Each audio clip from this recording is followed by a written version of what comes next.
सबसे पहला प्रश्न है आद्य वैयाकरण आसीत। आद्य वैयाकरण था, मैं जिसे पूछूंगा वही बताइए। आद्य वैयाकरण था देवगुरु, प्रजापति, देवराज है, अग्नि। इस प्रश्न का उत्तर आगे देगी शिवानी। शिवानी, आद्य वैयाकरण कौन है इनमें से? देवगुरु है, प्रजापति है, देवराज है या अग्नि है? देवराज इंद्र जो है उसको प्रथम वैयाकरण कहा जाता है, प्रथम व्याकरण शास्त्री कहा जाता है। तो यहाँ एकदम सही उत्तर बताया, ताली बजाओ, शाबाश। अब देखिए द्वितीय प्रश्न है तदुक्ति। द्वितीय प्रश्न क्या है? तदुक्ति कति ग्रंथानाम समूह अस्ति। इस प्रश्न में 4 ऑप्शन है। पहला ऑप्शन है 3, दूसरा ऑप्शन है 4, तीसरा 7 और चौथा 5। 3 है, 4 है, 6 है या 5 है? इस प्रश्न का उत्तर देगी प्रियंका चौधरी। बता भाई कितने प्रियंका? 3। कौन कौन से? अष्टाध्यायी, वार्तिकमाला और महाभाष्य। अष्टाध्यायी किसका है? पाणिनि। वार्तिकमाला कात्यायन का और महाभाष्य किसका है? पतंजलि।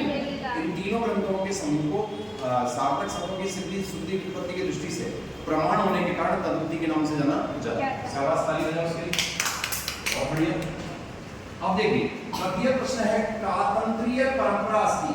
कातंत्रीय परंपरा अस्ति माहेश्वरी, वैदिका, नव्या, पारणी।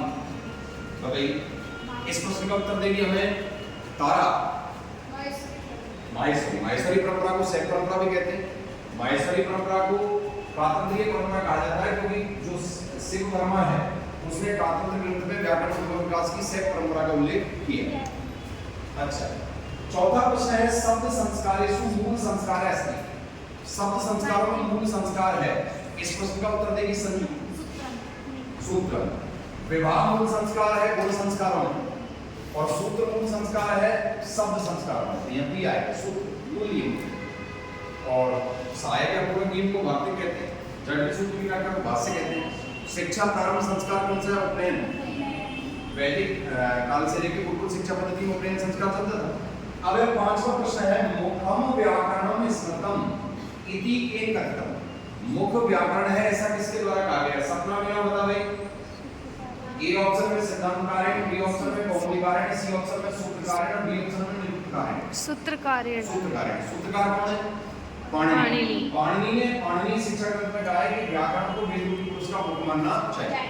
बोलो क्लियर है टॉपिक? प्रश्न क्लियर है? आगे समझ में? ठीक है।